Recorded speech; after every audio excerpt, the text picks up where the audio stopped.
Welcome back, guys, to day 15. I appreciate you guys if you've been following along all the way since day 1. I appreciate you. If you haven't already, hit that subscribe button, drop a like if you like the video. If you think this is valuable or find it interesting and want to share it with someone, I recommend you share with at least 1 to 3 friends. Without further ado, let's get into it. So today we're going to be doing Active Directory. We're going to be learning a little bit more about how it's structured, kind of going a little bit deeper into it. This is super important because most businesses out there right now do use Active Directory in some form, whether it be Azure, whether it be on-premises servers. So we're going to be taking a look at that. Learning objectives for today. We're going to be learning about the structures of Active Directory. We're going to be learning about the common attacks we see in Active Directory. And then we're going to investigate a breach against Active Directory. So a little bit of blue team today. However, blue team stuff is important. So if you haven't already, go ahead and start up your VM for the room today. You're only going to need that. We don't need the attack box today. And let's go ahead and get the story going. So ahead of SOCMIS, the team decided to do a routine security check of one of their Active Directory domain controllers.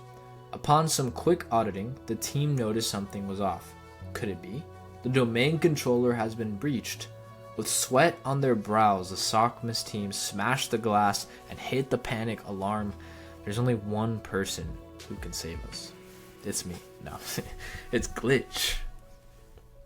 So let's help Skitty and Glitch investigate this breach. So you should, if you're connecting with your own VM, here are the login credentials. But since we're using the VM from TryHackMe, we don't really need that. So introducing Active Directory. What is it? So I'm glad you asked. Essentially, what we're doing is we're mapping and providing access to network resources within an organization, and how that's all managed is through Active Directory.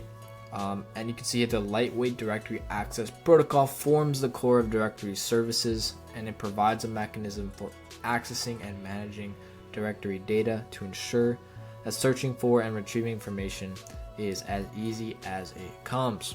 So essentially, when you get into organizations or businesses that are medium to large or extra large sized, you're gonna start having a lot of assets, computers, network hardware, server hardware if you have servers, if you're not in the cloud, etc. Phones if you're using that, etc. Things can just pile up, right? So we need a way that we can organize all that so that we can tie users to devices and just make everything a little easier to find if the need arose, right?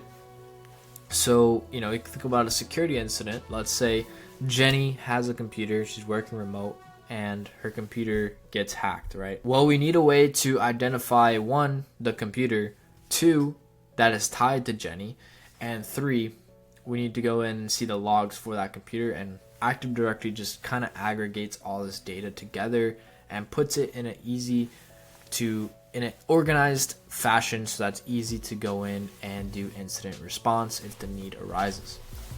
So let's go over some basic terms. Users, which is the individual account representing people or services, so you can have service accounts. We have groups, so groups you can think about it like sales or marketing, finance, these are going to be groups, so collection of users are going to be placed in a group. And then we have computers, which are the computers or devices that we are using in the company, and then printers and other resources are actually organized under a different term. So here are the building blocks. We have domains, which are logical groupings of network resources, such as users, computers, and services.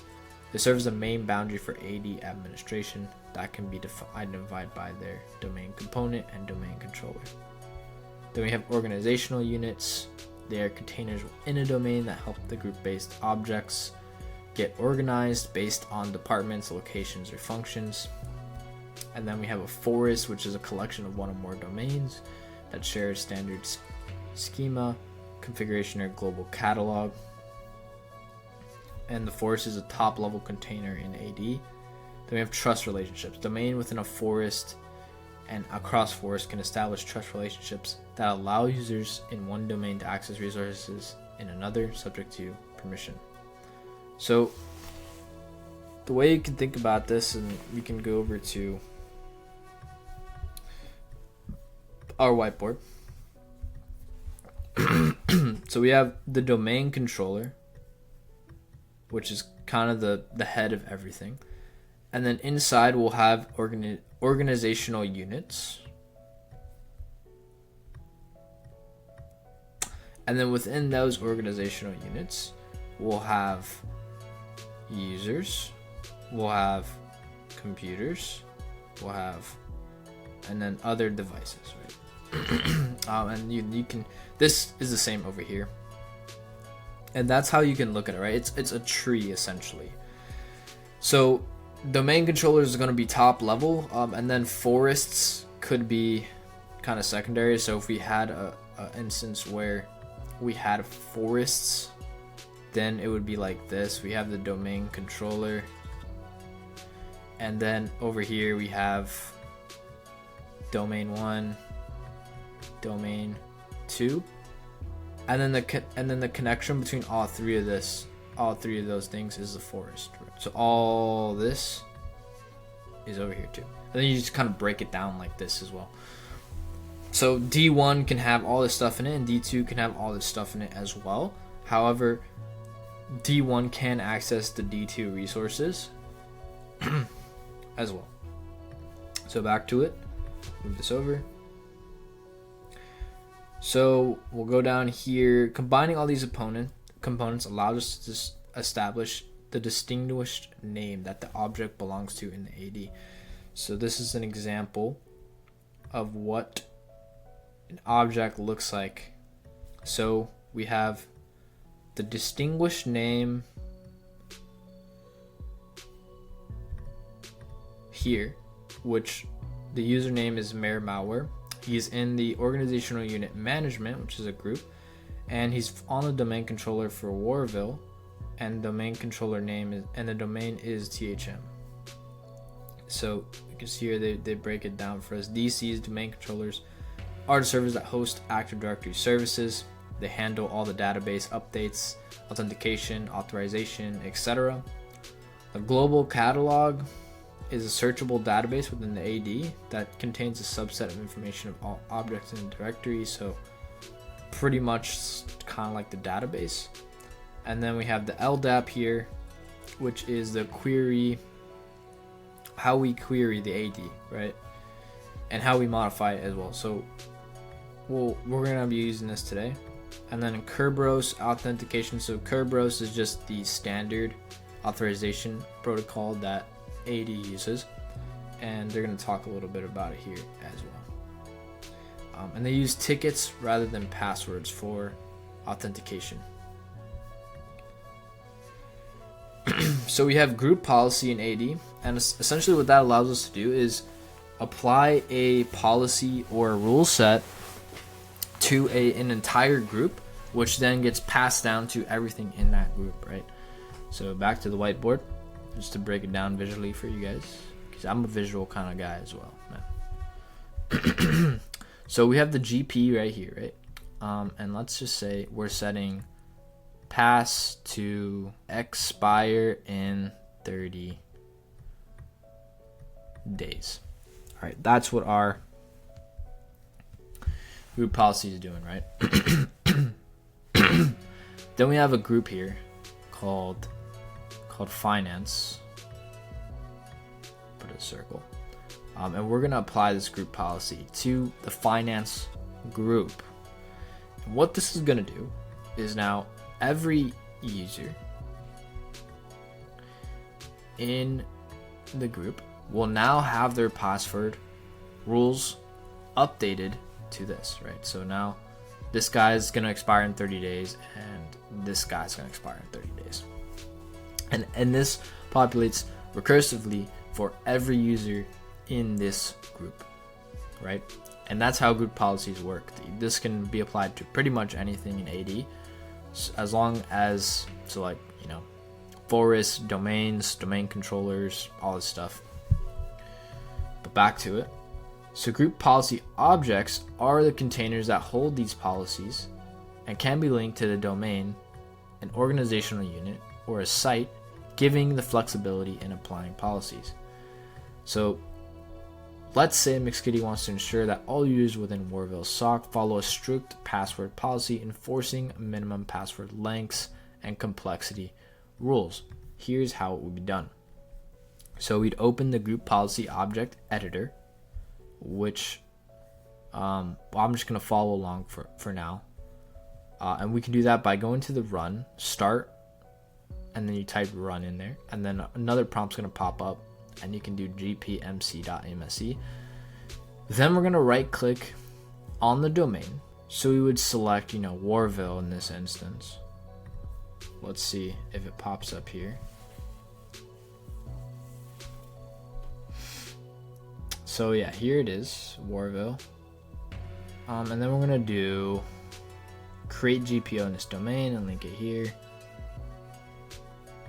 So I don't believe this is actually. So we're going to do run. Then since GM. Then we're going to do GPMC.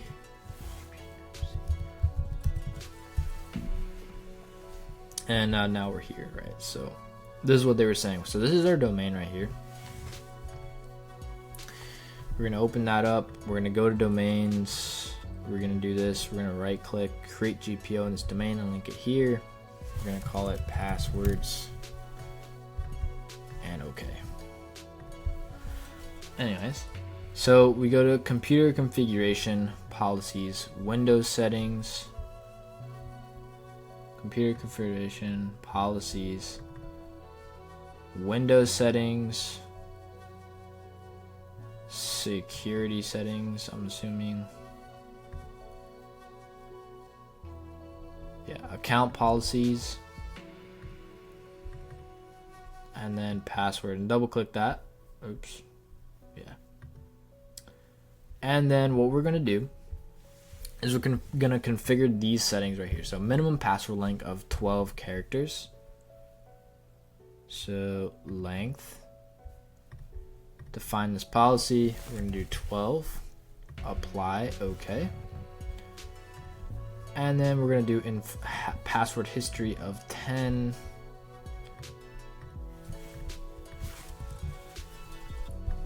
Apply. And then we're going to do a maximum age of 90 days. And then a password complexity requirement. So age over here, 90 days. So this is going to be dependent on the amount of risk that your business or organization is willing to accept. So you got to think about it from the user's perspective, right? Like the most secure thing would be to change it every 30 days. But realistically, like let's just say you're an employee and you have to change your password every 30 days when these people go their entire lives using the same password they had when they were 4. It's going to be really annoying for them and they're going to get mad at you. So you have to find that balance in between security and functionality. And that's the battle that you face as a blue teamer, is trying to find the most secure your organization can be while still giving functionality and fluidity to the users so that they can do their day-to-day operations without interruption. So we're doing 90 days, which I think is pretty good. Every quarter we're switching our password. I mean, that's pretty good. And then, yeah, complexity requirements. So over here, define, enabled, apply, boom. So we've got our policy created. And now we're going to click OK, then link this to the domain and the specific organizational units we want to target. So, yeah, we can hit that. We can hit link enabled, so it's already linked, and we can enforce it. So now it's enabled, and all the people and objects in this domain will now be enforced by this password policy. So there you go, guys. You've created your first group policy in a group policy object editor in Active Directory. You can now put that on your resume. So you're welcome. So let's get to know some common attacks, right? So we have the golden ticket attack, we have the pass the hash, Kerber roasting, pass the ticket, malicious group policy objects, and the skeleton key. So let's dive in a little bit into what these are, right? So golden ticket essentially is we are manipulating the Kerberos authentication system, right? So what it does is allows attackers to exploit the Kerberos protocol and impersonate any account on the Active Directory by forging a granting ticket by compromising the Kerberos ticket granting ticket account and using its password hash. So essentially, what this is saying is once you compromise this account, you can now craft your own tickets to authorize any account on the Active Directory. The attack requires 4 critical pieces of information. So we need a fully qualified domain name, or we need the fully qualified domain name of the domain. We need the SID of the domain, and we need the username of an account to impersonate, and the KRB, the Kerberos ticket granting ticket account password hash. So if we're able to get the password hash to the Kerber roasting ticket granting ticket account, we can sign in as anyone, because remember, Kerberos uses tickets to authorize successful logins versus failed logins, not passwords. So if we have the access to the account that grants authorization to log in via tickets, I mean, we can log in as anyone. So that's the golden ticket attack. Pass the hash is pretty much we get a hash of a password, and what we're going to do is try to log into as many services, computers as possible using the username and password hash versus actually using a username and password, because you can still use the hash because it's going to be checked and decrypted by the authentication protocol anyways. So not every time, it's not really necessary to decrypt the hash in the Active Directory scenario. If we just read this right here, the NTLM protocol allows authentication based on password hashes. So that's why we're allowed to do this in Active Directory, because Active Directory uses NTLM. Kerber roasting is an attack targeting Kerberos in which the attacker requests service tickets for accounts with service principal names, extracts the tickets and password hashes, and then attempts to crack them offline. So essentially what we're doing here is, like, if we have a server, a user, a service user, so these are things that are like running scripts or handling updates, or things that are automated and not really a real person's behind the account. So let's say SQL updater service account, right? We would request the ticket for this account, and then when we take that ticket, and inside that ticket we have the password, and we have a bunch of stuff that we can use, that if we were able to crack it offline, we could then log in as that account. Pass the ticket. Attackers steal Kerberos tickets from a compromised machine and use them to authenticate as the user or service whose ticket was stolen. That's pretty obvious what that does. We're just using, it's a impersonation attack essentially. And then malicious GPOs. So essentially what you could do here is create a group policy object to like allow a specific user to have certain privileges or etc., and then this is how you're getting persistence on the machine. And the skeleton key attack, they'll install a malware backdoor to log into any account using a master password, and the legit password for each account would remain unchanged, but attackers can bypass it by using the skeleton key password. So there you have it. We've got like 4 or 5 different attacks for Active Directory. And Hack the Box does have some boxes that are Active Directory based where you can practice these attacks, and I'm 100% confident TryHackMe has them as well.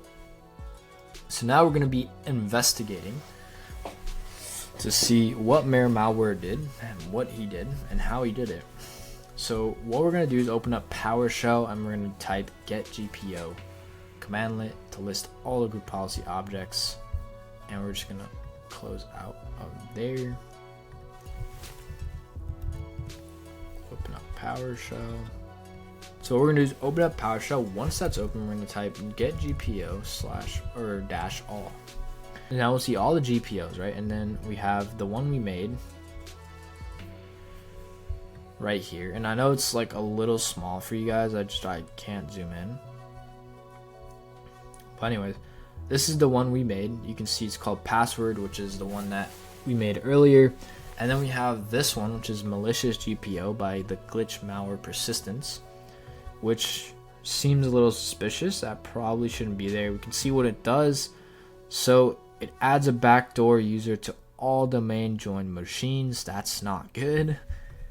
So let's dive deeper into that group. So, right, guys, so we see now, we got the two here, got the malicious one that we want to investigate. So what they're going to do is they're going to show us an example of what we could do, but we're not actually going to follow along in PowerShell. So what this command does is essentially, if you have the name of the GPO, then we can generate a report and in HTML format, and then we're putting it in this file, which will show us what exactly the policy does, what it enforces.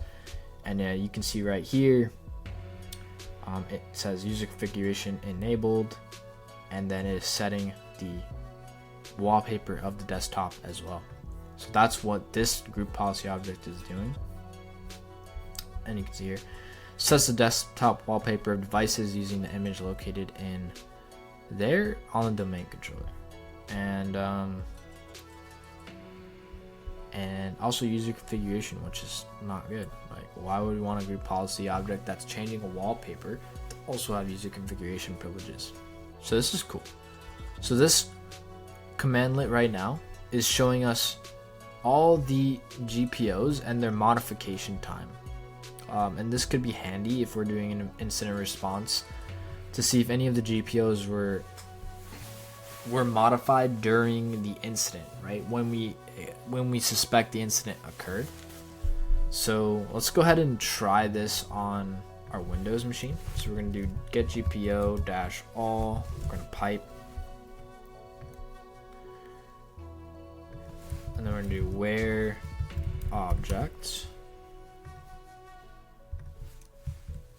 dot money modification time, or sorry, it's money underscore dot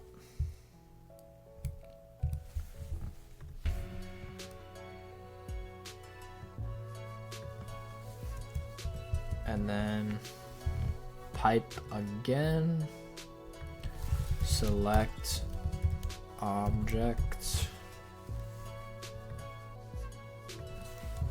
display name, modification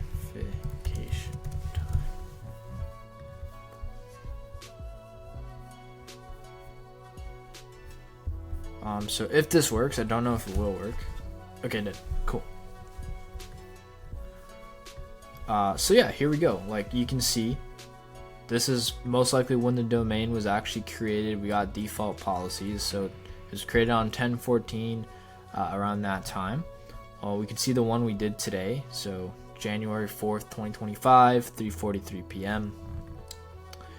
And then we have the malicious policy here, which was created on the October 30th, 2024. So that's about the time the incident would have occurred, right? Is around there. If we were doing, incident response and all that good stuff. So that's pretty cool. It's a handy little commandlet to keep written down. So now we're gonna hop over to Event Viewer to see if we can see what the events that occurred, right? And here's some event IDs to keep a note of. So 4624 is a user log on, 4625 is a failed log on, and 4672 is special privileges has been assigned to a user. 4768 is a ticket was requested for a high privilege account. So these are some IDs we got to keep in mind when we're looking through these events. And then we're actually doing some user auditing. So what they're doing here is they're just going through a bunch of different ways that you could investigate this further. And what this command does here, and for time's sake I won't type it out, and you guys could probably even see it better here. You can see here we get a list of everyone, and then we even get their object names as well. So that's pretty cool. So reviewing PowerShell history and logs. So PowerShell actually does keep a history of all commands run, and they can be a good source of incident response and digital forensics, understanding what commands were run and if there's any malicious scripts or programs that ran, and we can see exactly what happened. So we can access those right here. So let's go take a look at it on our account, and what we can do is open up File Explorer, and I just realized I can't paste that in because VMs. But what we can do is do this %app-data%. We'll go Microsoft, we'll go Windows, we'll go PowerShell, PS readline, console history. Go in there, see what happens. So we got who am I? By the way, when was this created? Today. So we got who am I? They ran some IF configs. So they were seeing, you know, what network connections there were. They can move laterally, most likely. Then they're pinging. Then they're getting an AD user to see all the users in the Active Directory, and this is what we ran right here. So pretty much Glitch did this. So let's go back. It's pretty cool. And then application service logs. Additionally, logs are recorded for every PowerShell process executed on a system, and those are located in the application service log for PowerShell operational in the event viewer.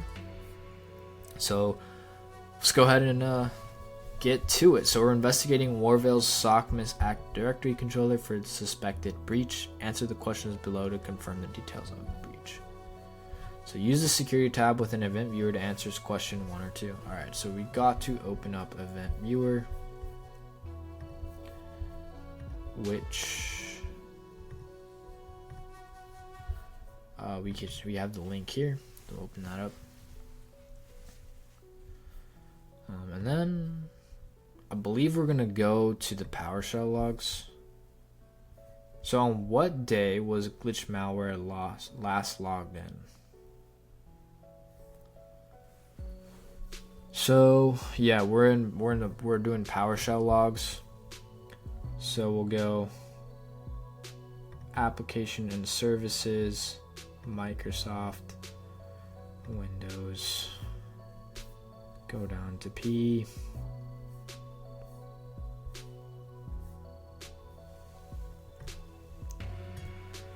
operational, boom. And then what we're gonna do here is we're gonna do some efficient work here. So what we can do is type glitch in here, and we'll find next, and then you can see here we get a log. So yeah, glitch malware right here. So once we do that, you can see here we go to this log, which has a date and time of November 7th, 2024 this time. The question was asking us, on what day was glitch malware last logged in? So we would put it in day, month, year format. So it'd be 07/11/24. We can log that. So what event ID shows the login of the glitch malware user? If you recall from up here, we know successful login have an event ID of 4624. So we can save us some time by just typing 4624, because we know if he logged in as that user, it has to have this event ID. So that just saves you some time.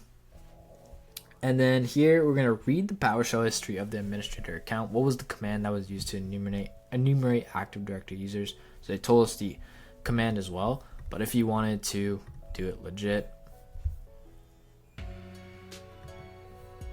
you would come here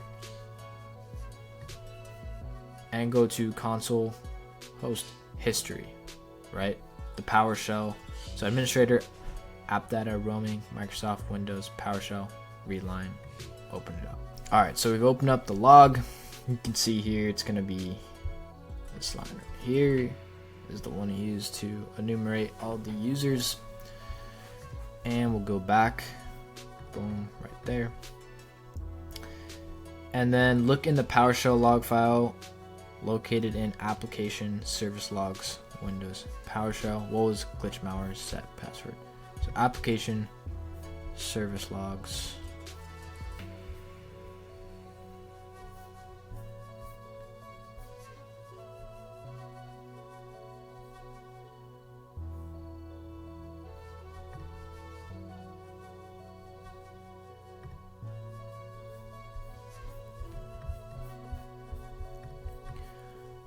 Okay.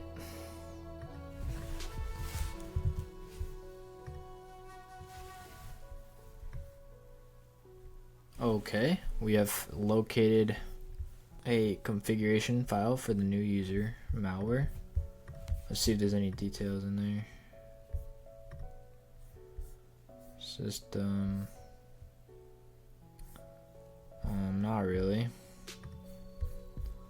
So let's see if there's any more.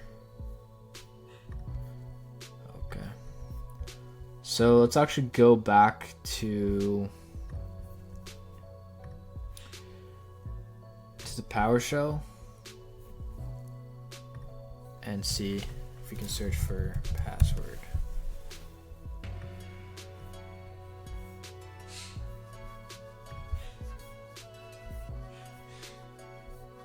So that didn't find anything. Next, nothing. Okay, we got something more here. Okay, we see a glitch. So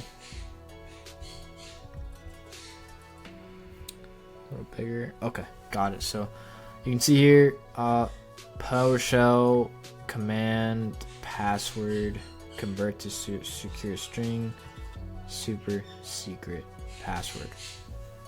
So that's just a cool little tip. If you use the find action over here, you can just look through the logs a whole lot faster, and it's gonna speed up your investigation time.